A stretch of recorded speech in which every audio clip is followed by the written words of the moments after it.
இந்தியாவிலேயே ஹையஸ்ட் வந்து எம்ஜிஆர் தான் கூட்டினாராமா. 20 லட்சம் பேர். அதுக்கு அடுத்தது இது 17 லட்சம். கள்ளழகர் வந்து சித்திரை திருவிழா இறங்குவார் இல்லையா, அதுபோல் இந்த வருடம் 2 சித்திரை திருவிழாவாக மதுரையில் நான் பார்க்குறேன். நம்ம மக்கள் கிட்ட கேட்கும்போது சும்மா வந்தோம் சார், விஜயனா மாநாடு எங்கள் மாநிலத்தில் நடக்குது அப்படின்னு சொல்லிட்டு நிறைய இடத்துல நம்மளே பார்த்துருக்கோம். குழந்தைகள்லாம் போய் ஸ்டாலின் தாத்தான்னு கூப்பிடும்போது தாத்தான்னு கூப்பிடாத அங்கிள்னு கூப்பிடுன்னு அவரே சொல்லிடுங்க. ஒரு பெண்மணியை இந்த அளவுக்கு தரைகுறவாக பேசக்கூடாத அளவுக்கு அவர் பேசியிருக்காரு. அவரே பேசியிருக்காரு. நல்ல விஷயத்தை யார் வேணாலும் சொல்லலாம். சிங்கம் காட்டுக்கு ராஜாங்க, அதனாலதான் லைன் இஸ் கிங்னு சொல்றாங்க. ஆப்வியஸ்லி இருக்கட்டும், அவரு ராஜாவாக போறாரு. நாங்கெல்லாம் பணங்காட்டு நரி, எந்த சலசலப்பும் கலைஞ்சாது. அவருக்கு இன்னைக்கு அதிமுகவோட கூட்டணி போட்டார்னா சுவர் ஷாட் ஜெயிச்சு துணை முதலமைச்சர் பகுதி ரெடி. நீட்டுக்கு எதிர்க்கிறாரு, சிஏக்கு எதிர்க்காரு, இப்ப எஸ்ஐஆருக்கு வரைக்கும் எதிர்த்து தான் இருக்காரு. அவரே கேட்டிருக்காரு, கச்சத்தையும் வீட்டு கொடுங்கன்றதை கேட்கிறாரு. அவர் வந்து வீரவசனமா சினிமால பேசுற மாதிரி உட்காந்து பேசிட்டு அவங்களுக்கு அப்படிதான் தெரியும். நம்ம என்ன பண்ண முடியும்? கலைஞர் பேசினது எல்லாமே கதை வசனம் நான் சொன்ன ஏத்துப்பீங்களா? வள்ளுவர் கோட்டத்துல போயிட்டு திருக்குறளே தவறா பேசுறீங்க. அந்த பையன் இல்லைன்றான், திருப்பி அடுத்த நாள் ஆமாங்க நெஞ்சு வலிக்குதுன்றான். நெஞ்சு வலிக்குதுன்னு 5 நாள் கழிச்சா நெஞ்சு வலிக்கும்.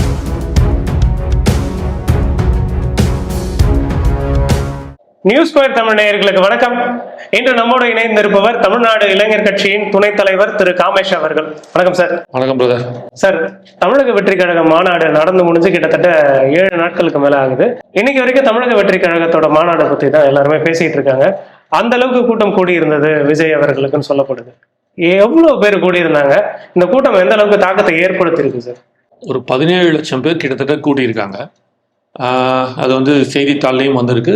இது வந்து கிட்டத்தட்ட அதிகம் இருக்கும். அதாவது எக்ஸாக்டா ஒன்று டோக்கன் போட்டு நம்பரிங் பண்ணி அனுப்பல, ஒரு கணக்கு இருக்கும் இல்லையா, அந்த கணக்கு பிரகாரம். ஸோ இதுக்கு முன்னாடி ஹையஸ்ட் வந்து இந்தியாவிலேயே ஹையஸ்ட் வந்து எம்ஜிஆர் தான் கூட்டினாராமா. 20 லட்சம் பேர் 1982 மதுரையில், இதே மதுரையில். அதுக்கு அடுத்தது இது 17 லட்சம். இதுக்கு அடுத்தது மூணாவது பார்த்தீங்க அப்படின்னா இந்திரா காந்தி அம்மா பெங்களூரில் கூட்டியிருக்காங்க 15 லட்சம் கிட்டத்தட்ட. அதுக்கப்புறம் லல்லு பிரசாத் யாதவ் வந்து 12, அதாவது 15, 14, 12 அப்படி போயிட்டே வருது. எல்லாருமே வர மாதிரி இப்படி கொடுத்துருக்காங்க. ஸோ மிகப்பெரிய தாக்கத்தை ஏற்படுத்துறதுல எந்த மாற்று கருத்தும் இல்லை. அப்புறம் இன்னொரு விஷயத்த சொல்கிறாங்க, ஜென்ரலாக அது எனக்கு டேட்டா கிடைக்கல, பட் அதான் அது எந்த அளவுக்குன்னு. பட் நம்ம இது வந்து எனக்கு ஆத்தென்டிக்காக சொல்ல முடியும். ஏன்னா வந்தது எல்லாமே பார்த்தீங்கன்னா 4 இதழில் வந்தது தான் எடுத்து வச்சு நான் அந்த டேட்டா கொடுத்துருக்கேன். நான் எடுத்த டேட்டாஸ் ஃபுல்லாகவே 4 இதழில் அவங்க கொடுத்தது தான் எடுத்து நான் சொல்கிறேன். ஆனால் இந்த மாநாட்டை பொறுத்த மட்டும் எடுத்தீங்க அப்படின்னா இந்தியாவிலேயே ஹையஸ்ட் நம்பர், அதாவது எப்படின்னா போலீஸில் பர்மிஷன் கேட்பாங்க இல்லையா, நம்பர் ஆஃப் ஏக்கர்ஸ் லேண்ட் எவ்வளோன்ட்டு, அதில் பிரகாரம் பார்த்தீங்கன்னா ஹரியானாவில் தேவிலாலோட பையன் ஓம் பிரகாஷ் தௌத்தாலான்ற பையன் தான், அவர் சீஃப் மினிஸ்டராக இருந்தவர் தான் 440 ஏக்கரில் வந்து இது பண்ணதாகவும் ஹையஸ்டாக பர்மிஷன் எனக்கு தெரியும். அது வந்து ஆத்தென்டிகேட்டடாக இருக்கும். நம்ம போய் ஒரு எஸ்பி ஆஃபீஸில் பர்மிஷன் வாங்கணும் எங்கே நடக்குதுன்னு இருந்ததாகவும், அதுதான் இந்தியாவிலேயே ஹையஸ்டாக இருந்ததாக எங்கேயோ ஒரு ஆர்டிகல் படித்தேன். பட் எக்ஸாக்டாக எனக்கு ஒன்றும் டேட்டா கிடைக்கல, எங்கே நடந்துச்சு, எந்த நாள் நடந்துச்சு, எந்த இடத்துல நடந்துச்சுன்னு கிடைக்கல. கிடைச்சிச்சுன்னா அடுத்த முறை கண்டிப்பாக நான் சொல்கிறேன். பட் இது மாதிரி ஒரு ஆர்டிகல் படித்தது அதையே பிரேக் பண்ணுற அளவுக்கு 600 ஏக்கர்ல இந்தியா ஃபுல்லாக தமிழகத்தில் வந்து நம்மளோட விஜயனா வந்து தாவேக்காவோட மாநாடு இருந்துச்சு அப்படின்றது தான் உண்மை. நீங்கள் அந்த காலத்துக்கு போயிருந்தீங்கல்ல சார், எந்த அளவுக்கு தாக்கத்தை ஏற்படுத்திருக்குன்னு நினைக்கிறீங்க பார்க்கும்போது? அது வந்து சும்மா அதோ இப்போ ஒரு மாநாடு நடக்குது அப்படின்னா அந்த மாநாட்டுக்கு கூட்டிட்டு வரதுக்கே காசை கொடுத்து கூட்டிட்டு வந்தோம், நிற்க வச்சு தக்க வச்சுக்கிறதுக்கு சாப்பாடை கொடுத்து அவர்களுக்கு தேவையான விருந்து மருந்து எல்லாத்தையும் கொடுக்குற ஒரு சூழ்நிலை இருக்கும். பட் இந்த மாநாடு வந்து ஒரு குடும்ப மாநாடு மாதிரி இருந்துச்சு. இந்த வருடம் வந்து எப்பவுமே ஆத்துல வந்து அழகர் கள்ளழகர் வந்து சித்திரை திருவிழா இறங்குவார் இல்லையா, அதுபோல் இந்த வருடம் 2 சித்திரை திருவிழாவாக மதுரையில் நான் பார்க்குறேன். First point. 2வது இன்னொன்று, நம்ம ஒரு வாரம் முன்னாடி களத்தில் இருந்ததுனால, மாநாட்டுக்கு அங்கே போயிட்டு இருந்ததுனால, கூடவே அங்கே இருந்ததுனால மக்கள் ஒரு 6 மணிக்கு மேலே பார்த்தீங்கன்னா வந்து சும்மா உட்காந்துட்டு இருக்கலாம். அங்கே வெறும் ஒரு லைட்டை போட்டுக்கிட்டு வேலை நடந்துட்டு இருக்குது. ஸ்டேஜ் அடிக்கிறது, மற்ற விஷயங்கள், ரேம்ப் பண்ணுறது, அதுன்னு எல்லா வேலையும் நடந்துட்டு இருக்கு. ஆனால் இவன் வந்து சும்மா உட்காந்துட்டு இருக்கான். நம்ம மக்கள்கிட்ட கேட்கும்போது சும்மா வந்தோம் சார், விஜயனா மாநாடு எங்கள் மாநிலத்தில் நடக்குது அப்படின்னு சொல்லிட்டு தேடி வந்து பார்க்குறான். குடும்பமாக பெண்கள், குழந்தைகள் எல்லாருமே. இதில் சில பெண்கள் என்ன சொல்கிறாங்கன்னா, வயசானவங்க, கொஞ்சம் வயசானவங்கன்னா, இல்லைங்க மாநாட்டுக்கு வரக்கூடாதுன்னு சொல்லிட்டாங்க, எங்களை அனுமதிப்பாங்களான்னு தெரியாது, அதனால இப்போயே நாங்கள் வந்து பார்த்துட்டு போகிறோம் அப்படின்னு. இதெல்லாம் தாண்டி இன்னொன்று என்னென்னா, அந்த ஒரு வாரத்துக்கு அங்கே ஒரு 300-400 கடைகள் போட்டாங்க. டீ ஷாப்பு, ஐஸ்கிரீமு, டீ, சோளம், கடலை, சாப்பாடு முதற்கொண்டும் ஒரு ஈவினிங் வந்து இப்போ ஒரு கோயிலில் கும்பாபிஷேகம் நடக்குதுன்னா அந்த ஒரு வாரம் ஒரு திருவிழா மாதிரி அந்த கோயிலை சுற்றி நல்ல கூட்டம் இருக்கும்ல. கும்பாபிஷேகத்தனி நல்ல கூட்டம் இருக்கும், இன்னும் பயங்கரமான கூட்டம் இருக்கும் மொத்த கூட்டமும். ஆனால் அந்த ஒரு வாரத்துக்கு போயிட்டு வருவாங்க இல்லையா, அந்த எஃபெக்ட் தான் அங்கே நான் பார்த்தேன். ஸோ அங்கே இருக்கிற ஆட்களே நான் கேட்கும்போது சொல்லுவோம், எப்போ மாநாடு போட்டாலும் நீங்கள் வந்து இந்த மாதிரி கடைகள் போட்டுருவீங்களான்னு கேட்டானா, இல்லைண்ணா இது வந்து தளபதி மாநாடு டிவிகே மாநாடுனால தான் வந்து நாங்கள் போடுறோம். வேற எந்த மாநாடு இருந்தாலும் இவ்வளோ கூட்டம் வராது. எவன் அன்னைக்கு தான் வருவானுங்க, அன்னைக்கெல்லாம் கடையும் போட முடியாது, எல்லாம் குஷ்டு சுற்றின்னு இருப்பானுங்க, அடிச்சு பிடிக்கிட்டு போயிடுவானுங்க. அதனால வந்து அன்னைக்கெல்லாம் நாங்கள் ரிஸ்க் எடுக்க மாட்டோம். இது வந்து ஒரு குடும்பமாக வந்து அப்படியே ஒரு டீசெண்டாக அப்படியே உட்காந்து ஒரு தங்கள் வீட்டுக்கு ஒரு குடும்பத்தில் நடக்கிற விழா எப்படி இருக்குமோ அந்த மனநிலை மக்கள் வந்தாங்க. நாங்களும் வந்து சரி இவ்வளோ கூட்டம் குறைஞ்சபட்சம் ஒரு 5000 10,000 5000 குறைய வாய்ப்பில்லை, ஒரு 10,000 பேர் இருப்பானுங்க. ஒரு நாளைக்கு வந்துட்டே இருப்பாங்க போயிட்டே இருப்பாங்க.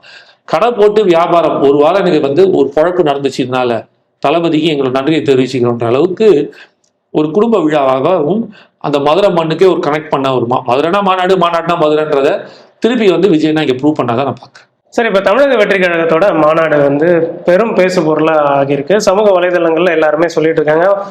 விஜய் அவர்கள் வந்து முதல்வர் ஸ்டாலின் அவர்களை வந்து போன முறை எப்படி அழைத்தார், முதல்வர் ஸ்டாலின் சார் அப்படின்னு சொல்லியிருந்தாரு. இப்போ வந்து ஸ்டாலின் அங்கிள் அப்படின்னு சொன்னது வந்து பேசு பொருளாக இருக்கு.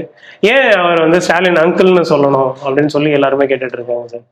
இல்லைங்க, இது அதிர பழசான ஒரு அவங்களோட யூகமாக தான் பார்க்குறேன். அவங்களுக்கு வேற எதுவும் பேசுறதுக்கு இல்லை, எதுவும் சொல்றதுக்கு அவங்க கிட்ட எதுவும் கிடையாது. அந்த ஒரு வேர்டு எடுத்து வச்சுக்கிட்டு அங்கிள் அங்கிள்னா நிறைய இடத்துல நம்மளே பார்த்துருக்கோம். குழந்தைகள்லாம் போய் ஸ்டாலின் தாத்தான்னு கூப்பிடும்போது தாத்தான்னு கூப்பிடாத அங்கிள்னு கூப்பிடுன்னு அவரே சொல்லிடுங்க. குழந்தைகள் பள்ளிக்கூடங்கள்ல நம்ம பார்த்துருக்கோம். ஏன்னா அந்த எல்லாரும் அப்பான்னு அழைக்கிறாங்க, நிறைய பேர் என்ன அங்கிள்னு அழைக்கிறாங்க. அவர் பேசுறதே கேட்டிருக்கோம்.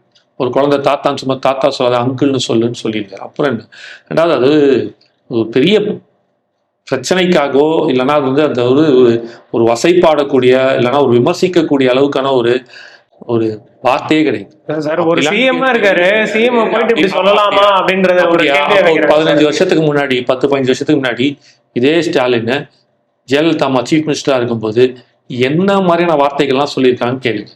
ஒரு பெண்மணியை இந்த அளவுக்கு தரைகுறவாக பேசக்கூடாத அளவுக்கெல்லாம் அவர் பேசியிருக்காரு. அவரே பேசியிருக்காரு. நான் மற்ற அவங்க சிவாஜி கிருஷ்ணமூர்த்தியோ எக்ஸோ ஒய்யை பற்றிலாம் நான் பேசல. நான் ஸ்டாலின் சார் பேசினதை நான் சொல்லிட்டு இருக்கேன். அவரே மேடையில் பேசுகிறேன். நான் எடுத்து போட்டுமா, காணொலி காட்டுமா, இப்போ காட்டட்டுமா, என்கிட்ட இருக்கு, புரிஞ்சுங்க. பேசியிருக்காரு, அவருமே பேசியிருக்காரு. இது ஒன்று கொச்சையான வார்த்தையோ இல்லைனா வந்து ஒரு கீழ்த்தனமான, இவர் ஒரு பெண்மணியை எந்த அளவுக்கு இழிவாக பேசியிருக்காருன்ற யாரை வச்சு எப்படி ரிலேட் பண்ணி பேசியிருக்காரோ நான் காட்டட்டுமா, அவரே பேசியிருக்காரு. இப்போ காட்டுறேன், இப்போ ரெடியாக வச்சிருக்கேன் நான் என் மொபைல், எடுத்து காட்ட முடியும். அதனால அது ஒரு வார்த்தையெல்லாம் பெருசு இல்லை. வந்தால் அப்படி பார்த்தா இவர் மிஸ்டர் பேர்னா விஷால் மேடைக்கு மேடை நிறையா பேசும்போது இந்த படத்தை வந்து என் நண்பன் ரெட் ஜெயிண்ட் உதயநிதி தான் வந்து ரிலீஸ் பண்ணுறாரு, ஸ்டாலின் அங்கிள் ரொம்ப ஆர்வமாக இருக்கார் என் படத்தை பார்க்கறதுக்கு, அவரே கேட்டார், ஸ்டாலின் அங்கிளுக்கு நன்றின்றாரு. இப்போ விஷால் ஸ்டாலின் சொல்லும்போது உங்களுக்கு வந்து விமர்சனம் ஆகாது, விஜயனா சொல்லும்போது மட்டும் என் விமர்சனம் ஆகுது. அப்போ அது ஒட்டுமொத்த 35 நிமிஷத்தில் உங்களால் எதிர்த்து கருத்தியல் ரீதியாக எதிர்க்க முடியாது, எந்த இடத்துலையுமே அவர் வந்து அடிக்க முடியாது. ஏன்னா அவ்வளோ உண்மையாக இருக்காரு. ஏன்னா உண்மைத்தன்மையை பேசுறதுக்கு உங்களுக்கு யாருக்கும் தகுதியே கிடையாது. கடைசியில முடிக்கிறாரு ஒரு கதை சொல்லி, உண்மை நான் எவ்வளவு உண்மையா இருப்பேன் அப்படின்ட்டு. அவர் சொன்ன கதையும் கூட பேச பொருள். அதுதான் சொல்ல வர அவரையே சிங்கமா உருவகப்படுத்திக்கிறாரு அப்படின்னு சொல்லி சொல்றாங்க. அவங்க நினைச்சாங்கன்னா அதுக்கு அவங்க தப்பு. அவரு ஒரு சிங்கம் எப்படி இருக்கும்ன்றதான் சொல்றாரு, புரியுதா? அந்த சிங்கத்தோட குவாலிட்டிய சொல்லிட்டு அது போல் எனக்கு அது அப்படின்னு தான் சொல்றாரு. அந்த இடத்துல நானும் வரேன் அப்படின்ட்டு அது ஒன்றும் தவறு ஒன்றும் கிடையாது. ஒரு நல்ல விஷயத்த யார் வேணாலும் சொல்லலாம். சிங்கம் காட்டுக்கு ராஜாங்க, அதனாலதான் லைன் இஸ் எ கிங் சொல்றாங்க. ஆப்வியஸ்லி இருக்கட்டும், அவரு ராஜாவாக போறாரு, அதனால சொல்றாரு. என்ன தவறு இருக்கு? தான் என்ன பேசணும், இவர் ஏன் இதை பேசினதுன்னு ஒருத்தருக்கு எந்த ரைட்ஸும் கிடையாது. அவர்களுக்கு என்னவா இருக்குமோ அதை எடுத்து பேசலாம். இப்போ வந்து இவர் சொல்லி நீங்க கூட தான் சொல்றீங்க, நாங்கெல்லாம் பணங்காட்டு நரி, எந்த சலசலப்பும் அழிஞ்சாது. அப்ப நரி கரெக்டா இருக்கா? பேசுவோமா நரியை பத்தி, என்ன மாதிரியான குவாலிட்டின்னு? என்னது இது வாதமா? அதெல்லாம் வாதத்துமேக்குள்ள வராது இல்லையா? உங்களுக்கு நீங்க என்ன பணங்காட்டு நரி சலசலப்பு கஞ்சாதுன்னு முதலமைச்சர் சொல்லியிருக்காரு, ஒவ்வொருத்தரும் சொல்லியிருக்காங்க, ஒரு அமைச்சர்கள் எல்லாருமே அது ரெகுலரா சொல்றது. இப்போ பணங்காட்டு நரி அப்படின்னா அந்த நரி என்ன, அந்த குவாலிட்டி பத்தி பேசுவோமா? ஏன் சலசலப்புக்கு நரி அஞ்சாது அப்படின்னு அந்த நரியோட தன்மையை பத்தி பேசலாமா? அப்படி கிடையாது. எனக்கு வந்து நான் எப்படிப்பட்ட குவாலிட்டி, என் தன்மை என்ன அப்படின்றதை உணர்த்தக்கூடியதுக்கு எதை சொல்றாங்களோ சொல்றாங்க. அவர் வந்து சிங்கத்துக்கு காட்டுக்கு ராஜா இருக்குன்னா சிங்கத்தை சொல்றாங்க. நீங்க பண்றது எல்லாமே ஊழல் திருட்டுத்தனம் மூலமா இருக்கனால நிறைய நீங்க ஒப்பிட்டுக்கிறீங்கன்னு தான் நான் சொல்லுவேன். சார், எல்லாருக்குமே ஒரு கேள்வி இருக்கு. தமிழக வெற்றி கழகம் யாரோட கூட்டணிக்கு போவாங்க? தனித்தே ஆட்சி அமைக்க முடியுமா இந்த வரக்கூடிய 2026 அரசியல்ல வந்து 2 மணி நேரமே வந்து ஒரு பெரிய மாற்றத்தை கொடுக்கும். அதற்கு ஒரு உதாரணம் 2011 நடந்த, உங்களுக்கே தெரிஞ்சிருக்கும். இவங்க பேர் என்ன, கலைஞர் ஐயா சொன்னார், பழம் நழுவி பாலில் விழுகிறதுன்னு விஜயகாந்த் சொல்லும்போது 12 மணிக்கு சொல்ல 2 மணிக்கு பார்த்தா அவங்க வந்து அதிமுக ஒரு கூட்டணி வைக்கிறாங்க. 2 மணி நேரத்துல அப்படி ஒரு விஷயங்கள்லாம் மாறுது. அதனால ஒன்று 7-6 மாசம் 6-8 மாசம் இருக்கு. இப்போ நம்ம முதல்வர் ஸ்டாலின் எதுக்கு வந்து இதுக்கு போயிருக்காரு, பீகாருக்கு ரேலிலாம் நடத்திருக்காங்க சார். எதுக்கு வந்து பிரச்சாரத்துக்கு போறாரு, பீகார் பிரச்சாரத்துக்கு போக காரணம் என்ன? அப்போ இங்க ஒரு பெரிய பிரச்சனை இருக்கு. மாவட்ட செயலாளர், மதுரை மாவட்ட செயலாளர் பொதுக்கூட்டத்துல ஓப்பனா சொல்றாரு, எங்களுக்கு இந்த மட்டும் இரட்டை இலக்கு தாண்டி இன்னும் அதிகமான சீட்டு கொடுக்கணும், ஆட்சியிலையும் பங்கு அதிகாரத்திலையும் பங்கு கொடுக்கலன்னா கிளி தாவேக்கா நோக்கி பறந்துடும் பார்த்துங்கன்னு ஒரு மாவட்ட செயலாளர், மதுரை மாவட்ட செயலாளர் பகிரங்கமாக சொல்றார். அப்படின்னா அப்போ இந்த கூட்டணியோட நிலைப்பாடு எப்படி இருக்குன்றத பாருங்க. ஸோ ஏதோ ஒரு சந்தர்ப்ப சூழ்நிலைக்காக, ஒரு அழுத்தத்துக்காக, ஒரு வெற்றின்னு ஒன்று நடந்துருச்சு அப்படின்றதுக்காக பிடிச்சிக்கிறாரு. இப்போ இதை மேலும் வலு சேர்க்கணும், பிரிவு, அதாவது ஒரு சின்ன கேப் வருது, உழ ஆரம்பிக்குது. இதுக்கு ஒரே வழி என்னன்னா ராகுல் காந்தியை ப்ளீஸ் பண்ணும். அவரோட மனசை குளிர் வைக்கிறதுக்காக தான் ஸ்டாலின் இங்கேருந்து அவ்வளோ தூரம் போயிட்டு பீகார்ல பிரச்சாரத்தை, ஸ்டாலின் சார் வந்து பீகாருக்கு போயிட்டு பிரச்சாரத்தை ராகுல் காந்தி சேர்ந்து செய்கிறார். இது ஒரு சாஃப்ட் கார்னரை இன்னும் கொண்டு போனோம். அவருக்குள்ள ஒரு ஒத்துமையை செஞ்சு அந்த அந்த கூட்டணிக்கான பலத்தை இன்னும் விண்டு பண்ணும். என்னப்பா நமக்காக பீகாருக்குலாம் வந்து பண்ணாரே அப்படின்ற ஒரு மைண்ட் செட் வரும்ல ராகுலுக்கு, அதற்காக செய்யறதா நான் பார்க்குறேன். பாஜகவோட ஸ்லீப்பர் செல்லுன்ட்டு விஜய் அவர்களை வந்து தொடர்ச்சியா எல்லாருமே விமர்சிச்சுட்டே இருக்காங்க. திமுக தரப்புல இருந்தும் சரி, திமுகவுடைய கூட்டணி கட்சிகளாக இருந்தாலும் சரி, அவங்க எல்லாருமே சொல்லக்கூடியது என்னன்னா விஜய் அவர்கள் பாஜகவோட வாய்ஸா தான் இருக்காரு அப்படின்னு சொல்றாங்க. ஸ்லீப்பர் செல் நல்லா தூங்கின்னு இருக்காரு, ஏசி பெட்ஷீட்டு பெட்டெல்லாம் கொண்டு போய் கொடுக்க சொல்லுங்க. வாதமே இல்லைங்க இதெல்லாம். எனக்கு பொறுத்த மட்டும் அவர் பச்சையா எதிர்க்கிறாரு. அவருக்கு இன்னைக்கு அதிமுகவோட கூட்டணி போட்டார்னா ஷுவர் ஷாட்டு ஜெயிச்சு துணை முதலமைச்சர் பகுதி ரெடி. ஜென்ரலா சொல்லுவாங்க, நாளைக்கு கிடைக்கிற பல்லாக்காவோட இன்னைக்கு கிடைக்கிற பல்லாக்காயோட இன்னைக்கு கிடைக்கிற கல்லாக்கா எவ்வளவோ மேலும்பாங்க. அவருக்கு தெரியாதா? இன்று அதிமுகவும் தாவேக்காவும் கூட்டணி போட்டா ஜெயிப்பாங்களா, ஜெயிக்க மாட்டாங்களா?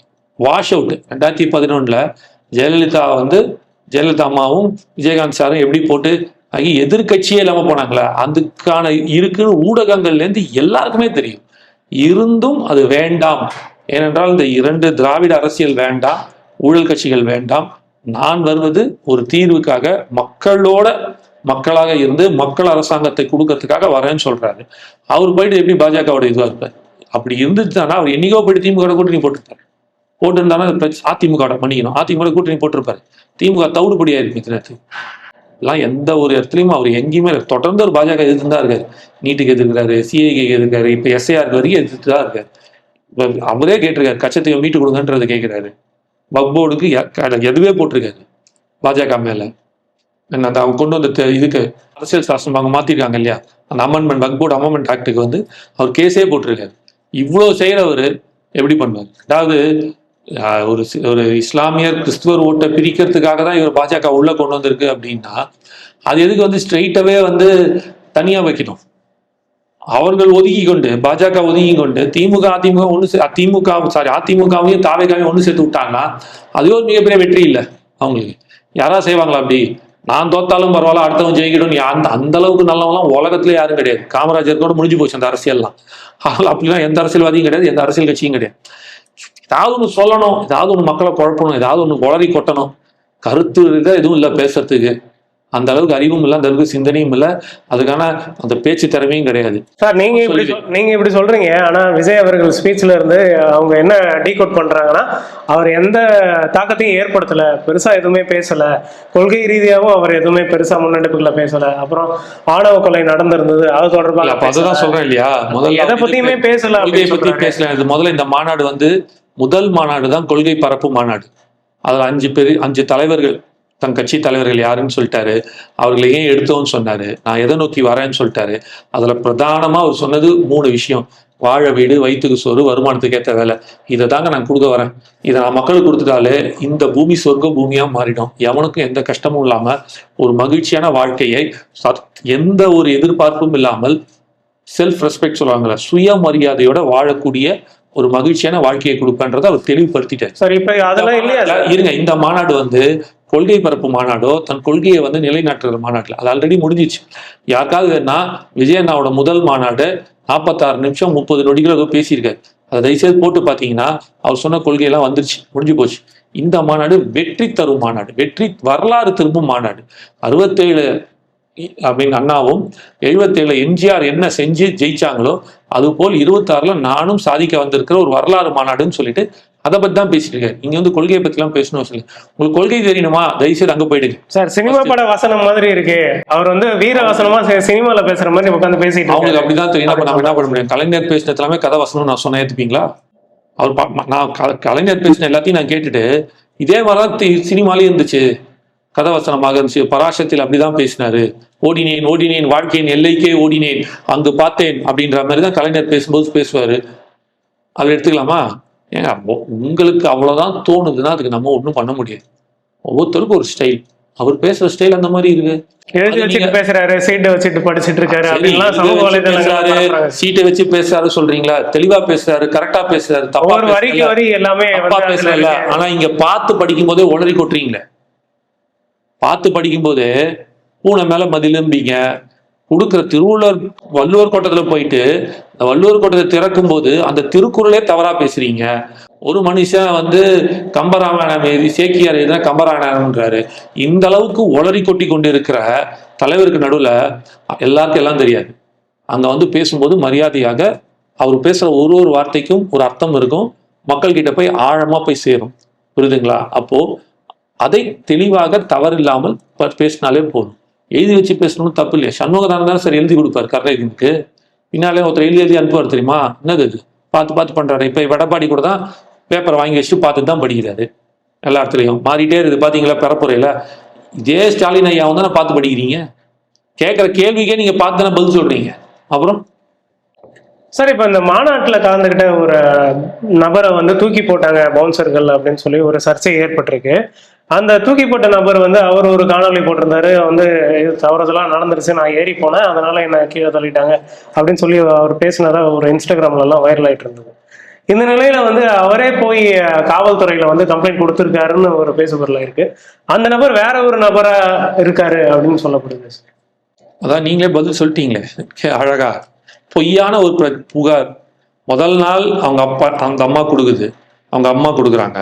அடுத்த 1 மணி நேரத்துல அந்த பையன் இல்ல எங்க அம்மா தப்பா சொல்லிட்டாங்க, எனக்கு எதுவும் ஆகல, அது நான் இல்ல அந்த பையனே சொல்றான். அடுத்த நாள் அந்த பையன் என்ன பண்றான், அதை 2 நாள் கழிச்சு யார் தூண்டுறாங்க சார்? யாரா இருக்கணும் அது உங்களுக்கே தெரியும். அது வேற இதுக்கு கை மண்ணுக்கு தேவையில்லை கண்ணாடின்ற மாதிரி யார் செய்வாங்க, யார் கொண்டு போய் கொடுப்பாங்க அப்படின்னு உலகத்துக்கே தெரிஞ்சது தானே. அதனால இது வந்து அந்த கட்சின்றது எல்லாருக்கும் தெரியும். இது என்ன சொல்லணும், எவ்வளவு முரணா இருக்குன்றதுக்காக சொல்ல வரேன். அப்புறம் அடுத்த நாள் அந்த பையன் இல்லைன்றான், திருப்பி அடுத்த நாள் ஆமாங்க நெஞ்சு வலிக்குதுன்றான். நெஞ்சு வலிக்குதுன்னு 5 நாள் கழிச்சா நெஞ்சு வலிக்கும்? ஒண்ணு அப்ப வலிக்கணும், இல்லை அட்லீஸ்ட் அடுத்த நாளாவது இருக்கணும், டாக்டர் வீட்டுக்கு போயிருக்கணும். டாக்டர் வீட்டுக்கு போகாம நீ மாட்டும் ஃப்ரெண்ட்ஸோடலாம் ஜாலியா சுத்திவிட்டு எல்லாருக்கும் நினைச்சு அங்கேயே நீ போடுற வீடியோ எனக்கு எதுவும் இல்லை, எங்க அம்மாவுக்கு தப்பா யாரோ சொல்லிட்டாங்க, அது நானே இல்லை அப்படின்ட்டு. இதெல்லாம் தாண்டி இப்போ ஒரு பையனே கொடுத்துட்டான், நான் தான் அதுன்ட்டுன்னு. அதே சட்டை, அதே பேண்ட்டு, அந்த முடிகள் பார்த்தா அது மாதிரி கொஞ்சம் கர்லி ஹேரு, ஹைட்டு முதற்கொண்டு நீங்க பார்க்கும்போது. ஏன்னா இப்போ முதல்ல புகார் கொடுத்த பையன் கொஞ்சம் ஹைட்டு, 2வது புகார் கொடுத்த பையன் கொஞ்சம் குள்ளம், ஓரளவுக்கு குள்ளம் வச்சுன்னா ஹைட் கம்மியா இருக்கு. ஃபங்க்லாம் வச்சிட்டு இருந்தாங்க, இவருக்கு ஃபங்க் இல்ல. அப்ப நீங்க அதை பார்க்கும்போதே தெரிஞ்சிடும். ஸோ கண்டுபிடிச்சது என்னன்னா, எந்த ஊடகம் எடுத்து போட்டுச்சோ தயவு செய்து நான் அங்கேயும் சொல்றேன், முதலமைச்சர் அந்த ஊடகத்தில் வேலை செய்து இந்த விஷயத்தை எடுத்தவர்களை எடுத்துட்டு போயிருந்து அவங்கள உளவுத்துறையில தயவு செய்து போடுங்க, இன்டெலிஜென்ஸ்ல போடுங்க, சிபிஐக்குள்ள சிபிசிஐடிக்குள்ள ஏதாவது வைங்க. என்ன ஒரு கண்டுபிடிப்பு, அந்த பையன் யாருன்னே தெரியல, ஆனா அந்த பையனோட அம்மாவே கண்டுபிடிச்சு அந்த அம்மா கிட்டே பேட்டி வாங்கிட்டாங்க அப்படின்னா பயங்கரமான ஒரு ஒரு பெரிய ஒரு இதுவா இருப்பாங்க போல இருக்குல்ல. அதனால அவங்க அங்க அந்த ஊடகத்துல இருக்கிறவங்களாம் அந்த வேலையில எடுத்தீங்கன்னா நாட்டுல பல பிரச்சனைகள், பல கொலைகள், பல குற்றங்கள் வந்து கண்டுபிடிக்க முடியாம இருக்கு. இவர்கள் போட்டோன்னா சீக்கிரம் கண்டுபிடிச்சு கொடுத்துருவாங்க நான் பாக்குறேன். சார், இப்போ தமிழ்நாடு இளைஞர் கட்சி வந்து விஜய் கட்சியோட கூட்டணிக்கு போகுது, அதாவது தவைக்கோட கூட்டணிக்கு போறீங்களா? ஆதரவு தருது மாற்று கருத்துல 100% ஆதரவு தரோம். அன்னைக்கு அண்ணனை பார்த்து புசி அண்ணனை பார்த்து ஆனந்தனை பார்த்து பேசிட்டோம். நேரம் காலம் நாங்களும் கூட்டணிக்கு தான் கேட்டிருக்கோம். நேரம் காலம் வரும்போது சொல்றோம், கொஞ்சம் வெயிட் பண்ணுங்கன்னு இருக்காங்க. அவர்கள் தான் அந்த முடிவு எடுக்கணும். அவர்கள் ஏற்றுக்கொண்டார்களும் கண்டிப்பாக இந்த 2026 கூட்டணியாக அவர்களுடன் பயணிக்க வாய்ப்புகள் நிறைய இருக்கு. பட் அவங்க ஏற்றுக்கிட்டாலும் ஏற்றுக்கலனாலும் ஒரு உண்மை நிலைப்பாட்டோட இந்த 2 ஊழல் திராவிட அரசியலை ஒதுக்கிட்டு ஒரு நல்ல அரசியலை கொண்டு வரத்துக்கும் முன்னெடுக்கிறதுக்கும் மக்களுக்கான அரசியலை, முக்கியமா மக்கள் அரசியல் மக்கள் ஆட்சியை கொடுக்கணுன்ற விஜய் அண்ணாவோட முன்னெடுப்புக்கு கண்டிப்பாக தமிழ்நாடு கட்சி அவர் கூட எப்போதும் துணையா நிற்கும். பல்வேறு கேள்விகளுக்கு பதிலளிச்சிங்க. மிக்க நன்றி சார். நன்றி.